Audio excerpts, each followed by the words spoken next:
السلام علیکم ناظرین، میں سید فرقان اسامی نیوز میں آپ کا استقبال کرتا ہوں۔ آئیے دیکھتے ہیں یہ خبر۔ ہیلو فرینڈز، اگر آپ نے لائک، شیئر، کامنٹ، سبسکرائب نہیں کیا ہے تو پلیز سبسکرائب کریں اور ڈھیر سارے لائک دیجیے، اور ہاں بیل آئیکن ضرور دبائیے گا کیونکہ اسی طریقے کی خبریں اسامی نیوز لاتا رہے گا۔ السلام علیکم میرے عزیز دوستوں، بزرگوں، ساتھیوں، ماں بہنوں،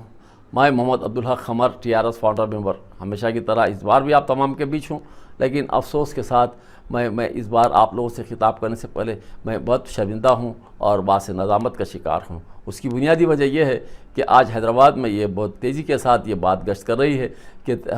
سیکریٹریٹ کے 2 مساجد کو شہید کر دیا گیا اور ایک مندر کو شہید کر دیا گیا۔ یہ بات سننے کے بعد مجھے یقین نہیں ہو رہا ہے کہ جو ہمارے چیف منسٹر صاحب ہیں KCR صاحب، وہ کل تک کے جس وقت تلنگانہ ریاست کے آپ جب پریزیڈنٹ تھے اس وقت آپ کے تحاریر میں آپ کی زبان نہیں سکتی تھی کہ تحریک نظام سرکار کے نام سے اور مسلمانوں کی جو پریشانیوں کو ظاہر کرتے ہوئے مسلمانوں کو خوشحال رکھنے کے لیے ہر وہ حد الامکان کوشش کرنے کے لیے آپ نے وعدے کرتے رہے، اور وعدوں کے اوپر آپ عمل آوری کے بھی آپ نے تمام کو ایک اپنا ورڈ دیا، اور آپ نے تمام کو یہ بات کے اندر کانفیڈنس میں لیا کہ آپ جس وقت تلنگانہ راستہ سمتی جب وجود میں آئے گی اور جب گورنمنٹ فارم کرے گی تو ضروری طور پر آپ تمام مسلمانوں کے ساتھ اور انصاف ہوگا، اور تمام یعنی کہ جو سیکولر جماعت جس کو کہنا چاہیے وہ سیکولر جماعت رہے گی۔ لیکن آج یہ بات سننے کے بعد حیرت ہوتی ہے کہ جو کل تک کے جو بولنے والے چیف منسٹر تھے آج وہ ہمارے مساجد کو شہید کر چکے، اور ہمارے تمام علیہ جماعت کے جو اپنے آپ کو مسلمانوں کے ٹھیکیدار کہنے والے اپنا منہ بند کرے ہوئے تماشائی بنے ہوئے ہیں۔ آخر کیوں؟ کیا یہ مساجد تمہارے نہیں ہیں؟ کیا مساجد مسلمانوں کے نہیں ہیں؟ کیا مساجد کے ساتھ اگر ناانصافی ہو تو کیا مسلمان اس طریقے سے تماشائی بنے رہیں گے؟ یعنی مسلمانوں کے احساسات کو اگر مجروح کیا جائے اور تمام ایک ہی ٹھیکیدار کو اگر یہ سمجھ جائے کہ وہی ہے جو کچھ بھی ہے اس سے ہٹ کے کوئی نہیں ہے، یہ ہرگز ہونے والی بات نہیں ہے۔ تمام مسلمانوں کے احساسات کو جب آپ مجروح کریں گے تو ظاہر سی بات ہے یہ تمام احساسات جو ہے ایک آج چنگاری ہے، کل وہ آگ کے شعلوں کی شکل اختیار ضرور کرے گا، اور جو آج کے جو حالات ہیں وہ کل نہیں رہیں گے۔ آج جو آپ کو اب لوگ جو عزت اور قدر کی نظر سے دیکھا کرتے تھے کل آپ کو عزت اور قدر کی نظر سے نہیں دیکھیں گے، اور جو بھی ہمارے پارٹی کے اندر تلنگانہ راستہ سمتی میں مسلمان ہیں، چاہے وہ چیئرمین ہو، چاہے وہ مثال کے طور پر MLC ہو، چاہے وہ ہوم منسٹر ہو، یا چاہے وہ پارٹی کا کوئی کاریہ کرتا ہو، یہ تمام کی مسلمانوں کی تمام کی ذمہ داری ہے کہ اس طریقے سے اگر کوئی ناجائز طریقے سے یا ناانصافی ہو جائے ہماری عبادت گاہوں کے ساتھ تو اس کے لیے آواز اٹھانا ضروری ہے اور آواز اٹھانا چاہیے، کیونکہ ہندوستان ایک سیکولر ملک ہے۔ اگر اس کے ساتھ اگر ناانصافی ہوتی ہے تو ہر مسلمان کی ذمہ داری ہے کہ اس کے خلاف آواز اٹھائے، اگر کوئی بھی ہو۔ اگر چیف منسٹر اگر ہیں تو چیف منسٹر کل تک کے جو ہمارے ساتھ پریزیڈنٹ تھے آج وہ چیف منسٹر ہونے کا مطلب یہ تو نہیں ہے کہ جو چاہے وہ اختیارات ہیں ان کو جو چاہے وہ کرے اور ہم تماشائی بنے رہیں، ہرگز نہیں ہو سکتا۔ سیاست میں ہر ایک کو اپنے اختیارات ہیں۔ تو میری تمام سے اپیل ہے کہ آج جو ہمارے یعنی کہ چندرشیکھر راؤ صاحب ہیں وہ ان کو ہم ایک سیکولر جماعت کا ایک سیکولر چیف منسٹر کی حیثیت سے ان کا تصور ہمارے ذہن میں تھا، لیکن آج وہ تصور برقرار نہیں رہا۔ آج ہمیں یہ سوچنے پہ مجبور ہیں کہ آج جو ہمارے اپنے آپ کو ہم یہ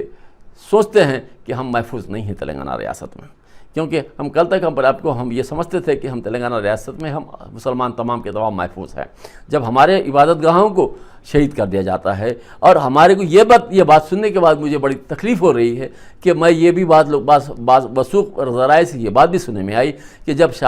مسجدوں کے جو شہادت عمل میں آئی اس وقت شہادت عمل میں آتے وقت جو ہمارے یعنی کہ قرآن مجید تھی، ہمارے قرآن مجید کے جو پارے تھے اور اس کے اندر جو جانمازاں تھے اور جو ہمارے جمعے کے دن جو خطبہ ہوتا ہے اس کا عصا تھا، یہ تمام کے تمام کو شہید کر دیا گیا اور تمام کو ملبے کی شکل میں نکال کے لے کے جا کے پھینک دیا گیا۔ یہ بات سننے کے بعد اللہ اکبر اللہ اکبر اللہ اکبر میرے آنکھ پہ کانٹے کھڑے ہو جا رہے ہیں کہ یا اللہ، یہ اتنا دیکھنے کے بعد ہمارے مسلمانوں کی غیرت کہاں گئی، ہمارے مسلمانوں کے پاس وہ جذبہ کہاں گیا، وہ ایمان کہاں گیا کہ اتنی باتیں سننے کے بعد یہ پارٹی سے منسلک رہے، یا یہ پارٹی کے اندر اپنے آپ کو ایمان کی حرارت کو ختم کر کے اپنے آپ کو بالکل ایک غلام کی حیثیت سے رہے۔ کیا ان کو مرنا نہیں ہے؟ کیا یہ مسلمانوں کو زندہ نہیں رہنا ہے؟ زندہ ہی رہنا ہے ساری زندگی، قیامت کے بوریے یعنی کہ آخر میں یعنی ان کو اٹھانا ہے کیا ہے آخر؟ جبکہ مثال کے طور پر یہ اتنا بڑا واقعہ ہونے کے بعد آج ہمارے مسلمان عقیدت کہاں گئی جو اس طریقے سے نمونہ تماشائی بنے ہوئے ہیں؟ آج میں تمام سے درخواست ہے، چاہے وہ پارٹی سے منسلک ہو یا نہ ہو یا کوئی دوسری پارٹی سے ہو، لفظ کلمہ لا الہ الا اللہ محمد رسول اللہ کہنے والے تمام مسلمانوں سے میری اپیل ہے، تمام مسلمانوں سے میری اپیل ہے کہ اگر ہمارے مساجد شہید ہوئے ہیں تو واقعی اس کے لیے ہمیں تمام کو ایک گٹ ہونا ضروری ہے اور اس کے لیے آواز اٹھانا ضروری ہے۔ ہم جس جماعت کو ہم اپنی جماعت سمجھ کے، جس کو ہم سیاسی جماعت سمجھ رہے ہیں، اگر وہ سیاسی جماعت اگر ہمارے لیے اگر نقصان دہ ثابت ہوتی ہے تو ہمارا تمام کا کام ہے کہ آج ہی ہم کو فیصلہ کرنا ہے کہ ہم کوئی دوسری سیاسی جماعت کو آج نہیں پیدا کرنا ہے، تاکہ ہمارے اپنا بینر ہو، اپنی سیاسی جماعت کا ایک محور ہو جس کے اوپر ہم اپنے آپ کو ایک طریقے سے صحیح اسلامی جماعت کو لے کے ہم ایک سیاسی جماعت بنائیں گے، اور وہ سیاسی جماعت کو لے کے ہم اپنا پرچم لہرائیں گے اور اپنے مقاصد کو پورے کریں گے۔ اگر اس طریقے سے جس کو ہم اپنا رہبر سمجھ کے چل رہا ہے، وہ رہبری اگر مثال کے طور پہ لے کے جا کے ہم غارت کے گڑھے میں ڈال رہا ہے تو ایسی رہبری کے اوپر لعنت ہے، ہم ایسی رہبری کو ہم نہیں مانتے۔ کل تک کہ جو آج ہماری سیاسی جماعت میں جو ہمارے علیہ جماعت ہے، وہ آج ہمارے جو محمد سلیم صاحب ہیں جو چیئرمین ہیں، وہ 15 سال سے، اس سے پہلے بھی 10 سال چیئرمین رہے، پھر اس کے بعد میں بھی آج جب ان کی اجازت کے بغیر چیئرمین نہیں بنے، ہمارے علیہ جماعت کے بغیر انہوں چیئرمین نہیں بنے۔ جب انہیں چیئرمین بننے کے بعد ان کو معلوم ہے کہ تمام کے تمام ایک دوسرے کے ساتھ ایک ہی حمام کے ننگے ہیں تمام کے تمام، اس کے بعد آج ان کی اور ان کی آپس میں تال میل میں کچھ یعنی کہ پتہ نہیں کیا وجہ ہو گئی کہ آج ان کو نکال کے دوسرے ایک اچھے قابل آدمی کو رکھنے کی چیئرمین کی گفتگو کر رہے ہیں۔ لیکن مجھے یہ سمجھ میں نہیں آ رہا کہ آپ کو سیکریٹریٹ بولنے کے لیے کیا ہو گیا، کمشنریٹ بولنے کے لیے کیا ہوا، آپ کو جوڈیشری پاور دینے کے لیے بولنے کے لیے کیا ہوا؟ کیا آپ کو یہ بات نہیں معلوم ہے؟ کیا کب تک کہ اس طریقے سے اوقاف کی جائیدادوں کو کھانے کے لیے آپ لوگ کب تک اپنے مفاد حاصلہ کو سامنے رکھتے ہوئے اس طریقے کی گفتگو کریں گے جو کہ ہر وقت اپنے مفاد کی بات ہو؟ اللہ کی جائیدادوں کی حفاظت کی سوچو۔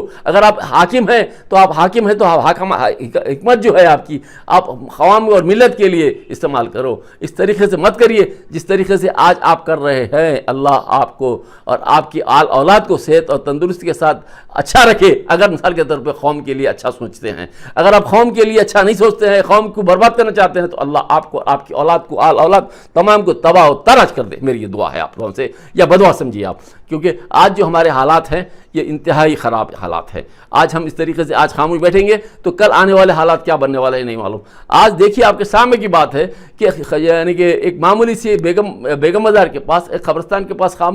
باہر کے حصے میں اگر کوئی ٹوائلٹ بناتا ہے تو اس کے لیے رحمت بیگ صاحب آ کے چیئرمین صاحب کے پاس درخواست دے کے اس کے اوپر ایک نیا تماشا کرتے ہیں، جبکہ مثال کے طور پر یہ بات کوئی اہمیت کی نہیں ہے۔ ٹوائلٹ فٹ پاتھ پہ بن رہا ہے، اس کے لیے آپ کی پارٹی کے لوگ آ کے چیئرمین صاحب کے پاس ایک درخواست دے کے وہاں پر ایک ہنگامہ یا ماحول بناتے ہیں، جبکہ آپ کی مساجد کو شہید کر دیا گیا، آپ کے مساجد کے ساتھ بے حرمتی ہوئی، آپ کے مساجد کے پارے کو، قرآن مجید کو تمام کو نکال کے ایک ملبے کی طرح پھینک دیا گیا۔ آپ کی غیرت کہاں گئی؟ آپ کا شرمندگی سے آپ کو یہ بات سوچنے کا احساس نہیں ہوا کہ آپ کے ساتھ کیا ہو رہا ہے، آپ کی قوم کے ساتھ کیا ہو رہا ہے، آپ کی عبادت خانوں کے ساتھ کیا ہو رہا ہے؟ اگر یہ بات آپ کے ذہن میں نہیں ہے، آپ یہ سمجھتے ہیں کہ جو کچھ بھی ہم نے کر رہا ہے وہ صحیح کر رہے ہیں، تو اللہ آپ کو بھی یعنی کہ اس کا جواب دینا پڑے گا، اور آپ کو جب جس وقت آپ مرنے کا وقت آئے گا تو آپ کو کلمہ نصیب نہیں ہوگا اگر آپ واقعی اگر مثال کے طور پہ اللہ کے جائیدادوں کے ساتھ ناانصافی کر رہے ہیں اور آپ اپنے آپ کو حاکم ہیں۔ تو اس کا مطلب یہ نہیں ہے کہ حاکم کا ہر ایک کا اگر انجام، حاکم کا جو ہے اچھا کریں گے تو اچھا انجام ہوگا، برا کریں گے تو برا انجام ہوگا، چاہے وہ کسی کا بھی ہو، چاہے کیسیار صاحب کا ہو یا ہمارے الائنس کی جماعت کے جو بھی اسد الدین اویسی صاحب ہو یا اکبر الدین اویسی صاحب ہو یا اور کوئی ہو۔ میں یہ نہیں کہتا ہوں کہ مخصوص میں کسی کا ایک آدمی کے لیے نہیں بولتا ہوں، جو ہمارے قوم کے ساتھ جو ناانصافی کرنے والے ہیں چاہے وہ کوئی ہو، تمام کے ساتھ وہی انجام ہوگا۔ جو اگر کسی کے ساتھ انصاف کریں گے تو سب کے ساتھ اچھا ہوگا، جس کے ساتھ ناانصافی کریں گے تو ان کے ساتھ برائی ہوگا۔ یہ کہتے ہوئے میں جو اپنے خیالات تھے میں آپ تمام کے سامنے رکھا۔